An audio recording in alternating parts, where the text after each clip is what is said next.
Kamuware. Aku sebenarnya manage beberapa social enterprise, salah duanya Lo masih di adalah gak? Tenun Masih dan di Masih di D. belum masuk beli. Belum. Beli Iya, KD sorry. hilang. Gue ini lu bisa backup gak? Backup masuk ke breakout Iya. room D. Iya. Iya. Maaf Mbak Niki, sorry silakan. Iya. Ya, ya itu mungkin sedikit perkenalan dari aku karena aku seharusnya dimoderatorin dan kita adalah sistem talk show. So talking about disability di dalam dunia industri kreatif gitu kan ya, itu suatu hal yang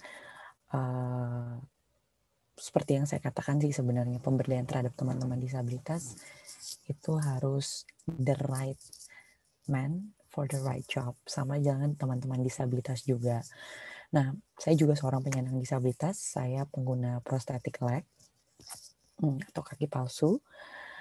Tetapi ketika kita ingin memberdayakan teman-teman disabilitas di dunia industri kreatif, pastinya kita harus memahami kebutuhannya teman-teman disabilitas itu sendiri, gitu. Karena sebenarnya banyak banget teman-teman disabilitas yang sungguh-sungguh sangat memiliki jiwa kreativitas yang tinggi dan mereka sangat bisa untuk bersinar, menunjukkan bahwa dirinya berdaya di dunia industri kreatif, gitu. Ya, aku bingung karena ini sistemnya talk show gitu ya. So,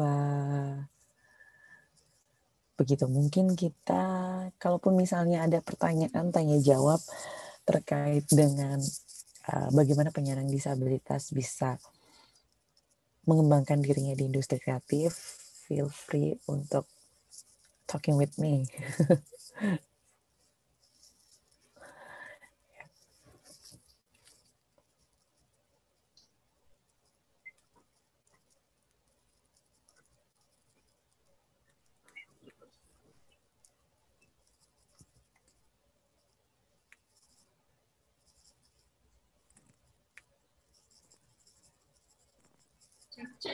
Halo. Halo. Iya, gimana Mas Fandri? Kedengeran nggak? Kedengeran. Gini Mbak, saya dulu di Hakuhodo, ex Hakuhodo. Yes. Agency advertising juga.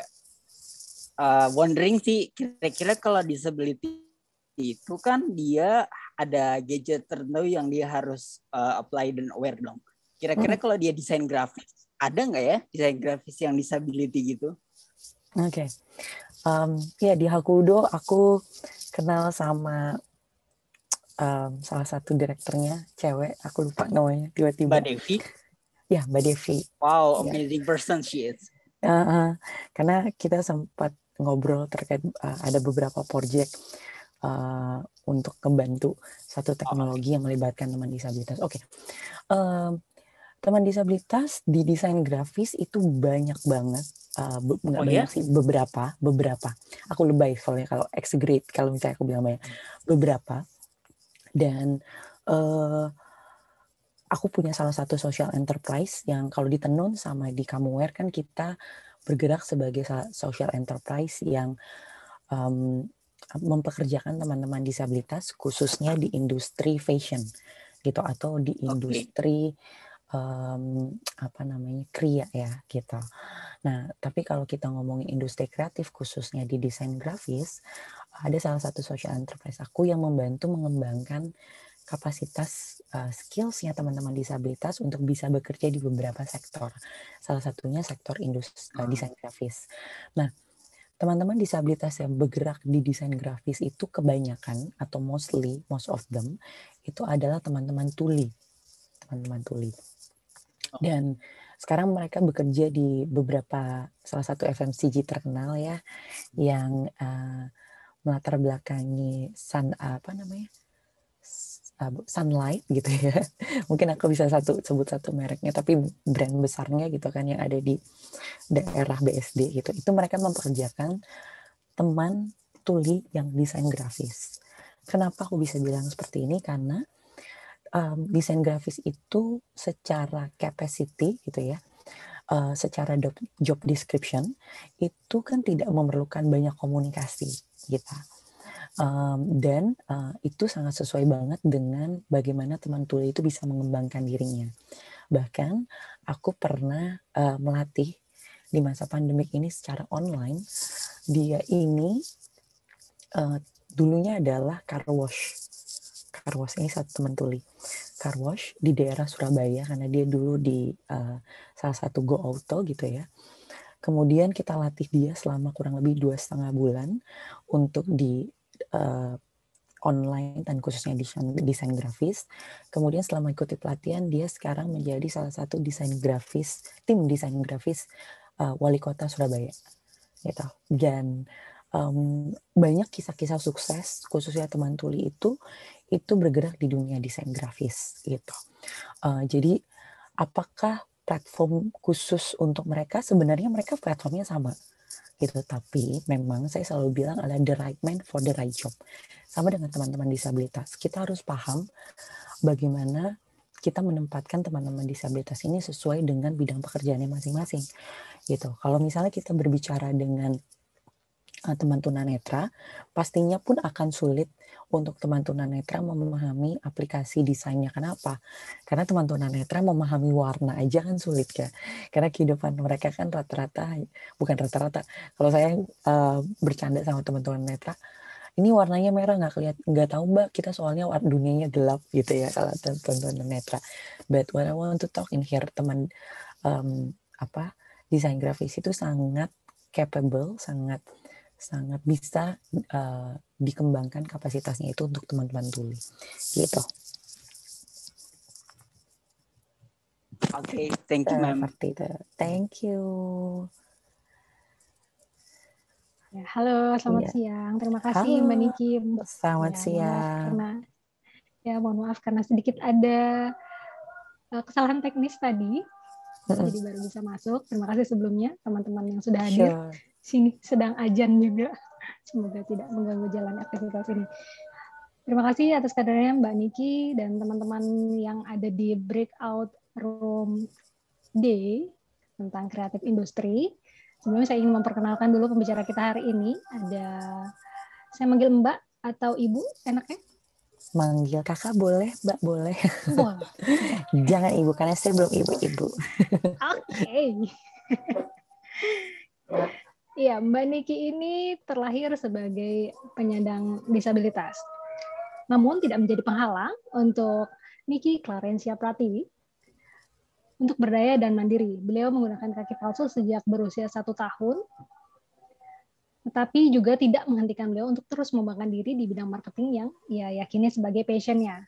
Setelah menyelesaikan program MBA, Mbak Niki kini menjadi semakin aktif berkecimpung di komunitas disabilitas di Indonesia. Karena menurut beliau memahami bahwa tidak semua penyandang disabilitas memiliki berbagai kesempatan seperti dirinya, dan banyak yang masih perlu diberdayakan. Nah, saat ini beliau adalah Chief Marketing Officer dan founder dari Tenun dan Berdaya Bareng, serta Chief Operating Officer dari Disable Enterprise. Untuk sesi kali ini, kita akan mengetahui sebenarnya pengalaman dari Mbak Niki nih bekerja selama ini dan peluang kerja juga gimana untuk teman-teman disabilitas lainnya yang ada di sini. Tujuannya untuk sharing dan diskusi. Di sini kita terbuka aja sih buat teman-teman di sini, baik organisasi yang ingin merekrut disabilitas nantinya, teman-teman dari SDM, HR, atau mungkin di sini ada yang memiliki perusahaan, usaha sosial, toko mungkin, dan tertarik untuk merekrut teman-teman disabilitas. Karena tadi di depan saat main room tadi kita sudah banyak sekali pemaparan mengenai peluang kerja disabilitas itu seperti apa. Lalu ternyata nggak banyak yang perlu di additional charge ya, nggak perlu ada tambahan gitu. Karena semuanya hanya butuh aksesibilitas tersebut tadi. Buat teman-teman nanti yang ingin bertanya, silakan tulis info pertanyaan di kolom chat. Dan silakan bagi Mbak Niki, mungkin ada yang ingin dipaparkan. Terima kasih. Iya, aku baru dapat brief dari WA soalnya. Ya, Mungkin talking about tenun and kamu wear dulu kali ya selama 2-3 menit ke depan. Jadi kalau tenun itu sendiri, aku bisa share screen atau nggak usah. Tenun itu sendiri teman-teman bisa cari di our Instagram atau website kita di www.tenun.id. Dia adalah salah satu social enterprise yang memberdayakan penyandang disabilitas dengan cara kita mengkreasikan kembali kain-kain tenun kemudian yang diproduksi oleh artisan-artisan penenun yang ada di beberapa desa Indonesia Timur, dan kemudian kita kirim ke workshop kita di Sulawesi Selatan di Makassar yang kemudian kita rekreasikan kembali oleh artisan kita adalah penyandang disabilitas gitu. Nah kalau kamu wear sendiri itu kita sebuah fashion line gitu ya, sustainable fashion line yang bertempat di Bali, dan kita juga mempekerjakan teman-teman disabilitas sebagai artisan kita atau penjahit kita gitu. Nah tenun dan kamu wear ini punya yang tadi aku bilang memang kita banyak bergerak itu adalah di dunia fashion dan industri dan kriya gitu ya, karena kita produksinya adalah yang satu terkait dan merekreasikan kain tenun, yang satu adalah sustainable fashion. Nah, tapi kalau kita berbicara terkait apa saja sih kesempatan pekerjaan kepada teman disabilitas di dunia employment service, khususnya di dunia industri kreatif, itu memang beragam banget gitu. Nah, salah satunya adalah di 2 social enterprise yang aku manage juga, ada Disable dan Berdaya Bareng. Kita berusaha untuk upskilling kapasitas teman-teman disabilitas untuk bisa bekerja di beberapa sektor. Nah, untuk industri kreatif memang kebanyakan itu adalah teman daksa dan juga teman tuli gitu. Kemudian ketika bertanya adalah apakah tidak mungkin bagaimana ketika teman tunanetra itu harus bekerja di dunia industri kreatif, mungkin, tetapi kita harus memahami bagaimana teman netra itu kebutuhannya sendiri. Pertama, kalau kita membicarakan tentang warna di dalam kehidupannya teman tunanetra itu, kecuali untuk teman tunanetra yang baru mungkin ya, itu mereka sama sekali tidak mengenal warna. Jadi pastinya tentunya akan sulit bagi mereka untuk mengenal warna, itu yang pertama. Dan desain itu atau aplikasi desain itu sangat tidak akses buat teman tunanetra, baik itu dalam menggunakan handphone atau dalam menggunakan laptop atau PC gitu ya. Jadi kita tidak pernah memberikan pelatihan desain kepada teman tunanetra, tapi secara basicnya, secara misalnya kami memberikan basic pengetahuan dasar kepada teman tunanetra yang memiliki usaha supaya mereka memahami, kayak misalnya dasar-dasar peletakan logo, ya, dasar-dasar peletakan logo, dasar-dasar arti warna. Kenapa? Agar teman-teman tunanetra ketika mereka mau memberikan briefing kepada desainernya terkait dengan logo usaha mereka, terkait dengan konten usaha mereka, mereka paham gitu. Jadi ketika dijelaskan, nanti logo usahanya tuh warnanya A, B, C, D, E, kuning itu artinya ini, hijau lebih menunjukkan A, biru lebih menunjukkan ini. Nah, mereka tuh paham gitu. Tapi secara capacity-nya yang kita tingkatkan untuk teman-teman disabilitas bergerak dengan memiliki skills di dunia kreatif itu kebanyakan adalah teman daksa dan juga teman tuli. Lalu atau gimana Mbak terkait dengan teman-teman mental gitu ya? Teman-teman mental itu juga menunjukkan banyak kemampuan capacity di dunia industri kreatif. Let's say banyak banget pameran-pameran lukisan itu yang dilatar belakangi oleh teman-teman disabilitas mental. Di Bali itu adalah salah satu artisan yang memiliki pameran lukisan karena dia punya latar belakang skizofrenia gitu. Ada juga sering banget pameran lukisan oleh komunitas bipolar Indonesia yang dilaksanakan di Jakarta dan juga beberapa kota. Bahkan ada beberapa lukisan yang dilatar belakangi oleh penyandang disabilitas intelektual, yaitu teman-teman Down syndrome dan juga teman-teman autistic spectrum gitu. Jadi sebenarnya yang tadi Salako bilang adalah the right man for the right job. Yang harus kita pahami adalah bagaimana teman-teman disabilitas ini mampu memahami atau mampu mengembangkan dirinya sesuai dengan kebutuhan mereka tadi, gitu. Karena kenapa? Karena ada beberapa terapi terkait dengan skizofrenia, bipolar, ataupun Down syndrome itu yang kaitannya dengan art terapi itu bisa dihubungkan bagaimana mengembangkan kemampuan mereka di bidang seni khususnya untuk melukis sama dengan teman-teman autistik. Tapi kalau kita membicarakan dengan pekerjaan, nah itu kebanyakan adalah teman-teman daksa dan juga teman-teman tuli. Itu sih secara perspektif luasnya gitu. Iya, Menarik banget. keren. Keren ya, Baik, Mbak di sini Niki ya. telah ada Mas Agus Weda, kami menyebutnya Bleweda. Nah, selanjutnya akan saya serahkan kepada Mas Agus, Ya, keren banget ya. moderator aslinya. Mohon maaf tadi ada gangguan teknis sehingga saya terpental. Ya, jadi sudah disampaikan Mbak Niki tadi, wah keren banget ya. Di mana di Tenun Mbak Niki sudah memperdayakan teman-teman disabilitas. Jadi teman-teman disabilitas ini memang mampu berkarya gitu ya Mbak Niki ya. Terus kira-kira kesulitannya apa sih Mbak Niki untuk teman-teman disabilitas dan dalam mengakses Tenun ini selama bekerja sama dengan Mbak Niki gitu? Kalau kita membicarakan terkait bagaimana teman disabilitas, ini aku sambil mute kali ya, Mas Agus, aku bantu mute karena agak noise di belakang. Mungkin kalau terkait dengan kesulitan teman-teman disabilitas di Tenun dan di Kamuware, itu mungkin lebih ke arah bagaimana supaya kita paham untuk brief teman-teman disabilitas. Sebenarnya bukan hanya di Tenun dan di Kamuware, tapi bagaimana saya juga mendampingi beberapa teman desain grafis untuk memulai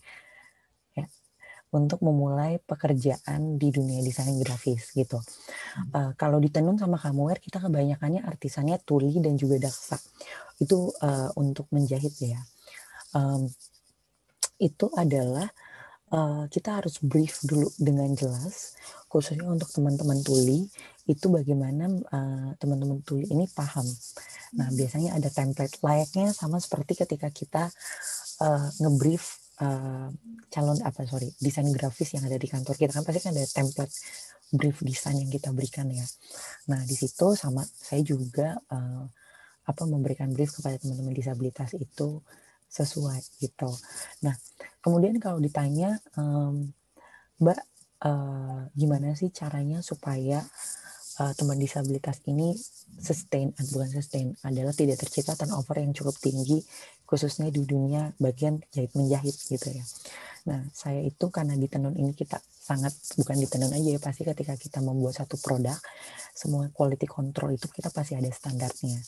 Nah, supaya teman disabilitas ini paham bagaimana dia mengaplikasikan kemampuan mereka, biasanya dari beberapa, sekarang di Tenun itu kita mempekerjakan sekitar less than 10, karena di masa pandemik akan ada beberapa vendor yang berkurang. Nah, itu mereka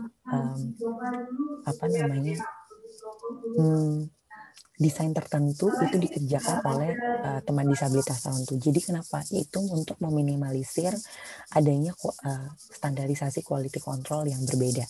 Gitu, sama kayak kalau kita datang ke pabrik gitu kan ya. Oh ya, kamu ngerjainnya jahit kancing aja gitu. Oh, kamu kerjainnya adalah jahit kemeja aja. Nah, itu yang kita membuat hal yang sama gitu. Nah, tetapi kita tidak memberhentikan kreativitas mereka. Nah, jadi kalaupun misalnya ada kreasi sendiri untuk di bidang tas gitu ya, misalnya tas tangan, mereka bisa berkreasi ketika let's say orderannya sudah cukup terpenuhi kayak gitu. Jadi what I want to say in here adalah sebenarnya kalau membicarakan teman disabilitas, benar kata Bli Agus di forum yang utama tadi mungkin ya, dijelaskan bahwa teman disabilitas itu same with the others, tapi bagaimana caranya kita paham bagaimana teman disabilitas itu ditempatkan sesuai dengan jenis disabilitasnya, atau sesuai dengan aksesibilitas yang mereka butuhkan, karena itu yang terpenting kayak gitu. Ya, kalau ditanya tantangannya sih, kalau sekarang mungkin terjadinya ketika kita meng-hire teman-teman desain grafis ya.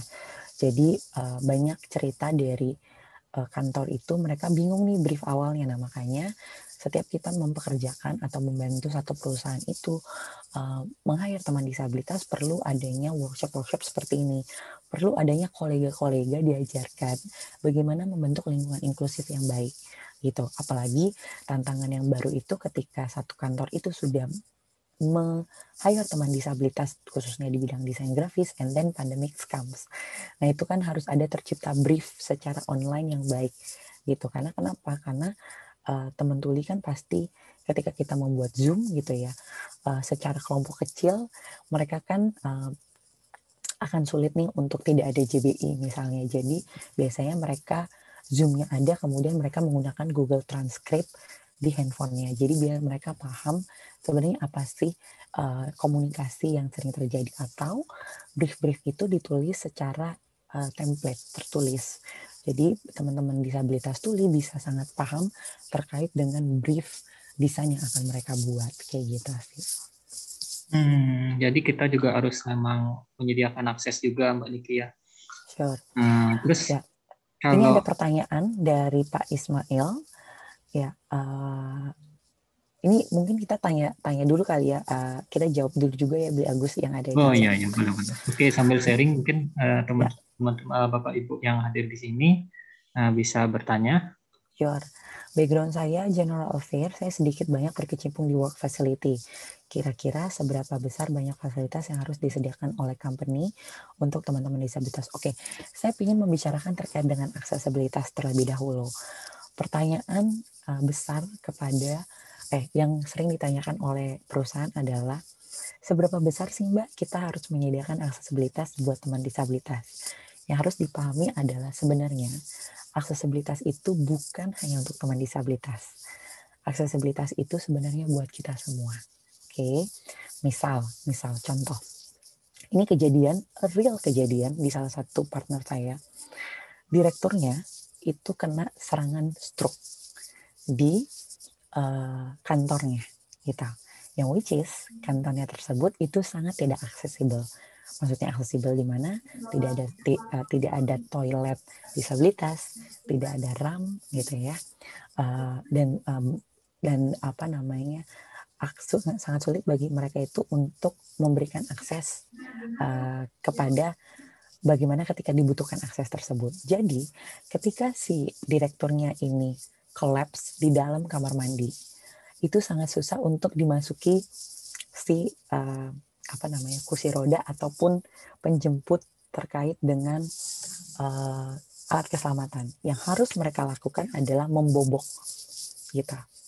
What I want to say here, stigma atau persepsi mengenai aksesibilitas yang dibutuhkan bagi teman disabilitas itu sebenarnya bukan hanya untuk teman disabilitas. Itu contoh kasus yang pertama. Contoh kasus yang kedua adalah misal kita non disabilitas. Oke. Kemudian kantor kita itu tidak ada akses toiletnya, tidak ada RAM-nya. Tiba-tiba salah satu karyawan kita atau dua karyawan kita mengalami kecelakaan, bang. Akhirnya mereka harus pakai gips, ya kan? Ataupun mereka harus pakai kursi roda. Atau ada teman-teman karyawan kita yang hamil besar, tetapi belum cuti 3 bulan gitu. Dan mereka itu agak sulit untuk bergerak atau kencing misalnya, atau pipis atau buang air kecil. Nah, mereka akan sulit bagi mereka karena kenapa? Karena tidak ada RAM, tidak ada toilet aksesibilitas yang which is membuat mereka bisa membuang air besar atau air besar itu dengan ada pegangannya gitu. Jadi sebenarnya terkait dengan aksesibilitas itu sebenarnya bukan hanya untuk teman disabilitas, tetapi untuk semua orang. Nah, namun di Indonesia yang ketika kita berbicara dalam fase awareness gitu ya, fase awareness yang sudah dilakukan itu agak sedikit ditweak gitu, bahwa aksesibilitas itu hanya untuk teman disabilitas. We all can be a disability temporarily. Semua yang ada di sini itu sangat bisa menjadi disabilitas. Saya bukan nakut-nakutin, but ketika kita kecelakaan kita bisa menjadi disabilitas temporer. Ketika kita hamil, ketika kita membutuhkan aksesibilitas, kita bisa menjadi seseorang yang membutuhkan aksesibilitas tersebut.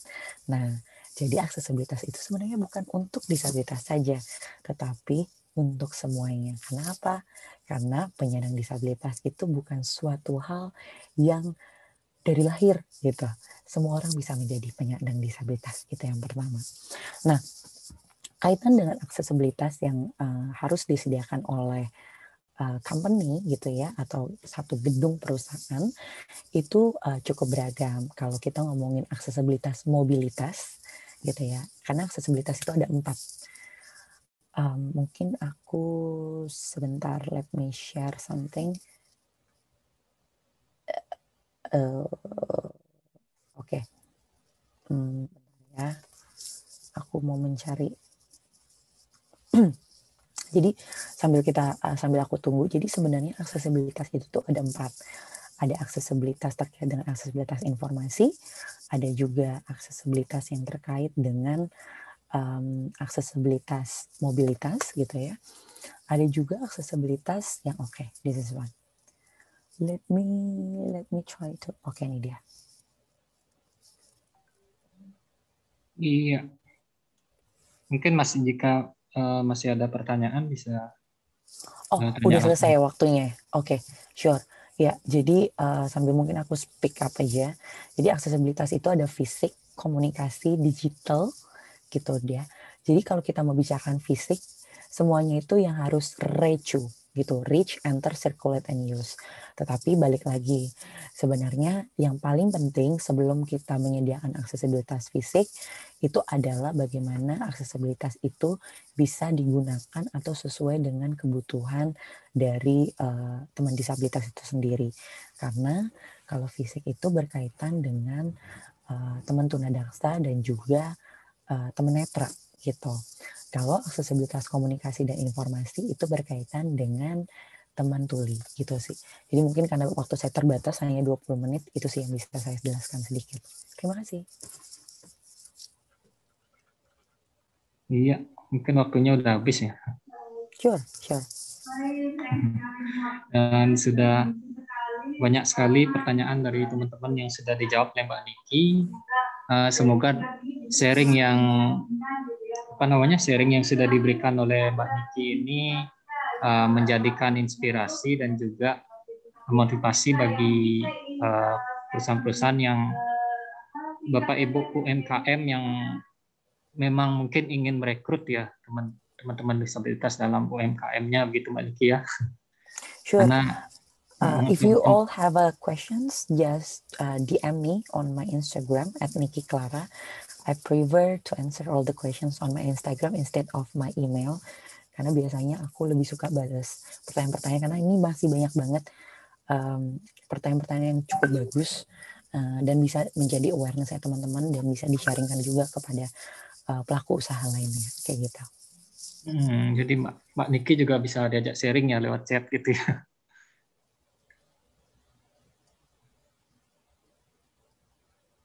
Ya, Instagram aku Niki Clara. I will type in chat ya, teman-teman. Sure. If you still have questions about people with disability in the workplace, especially in accessibility, just DM me on my Instagram, and then I will answer all the questions. Thank you. Tepuk tangan buat Mbak Niki.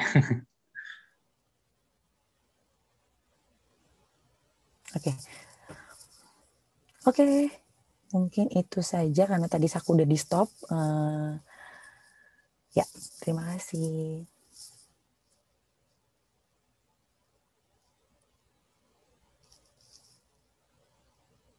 Ini aku bisa live ya. Thank you ya.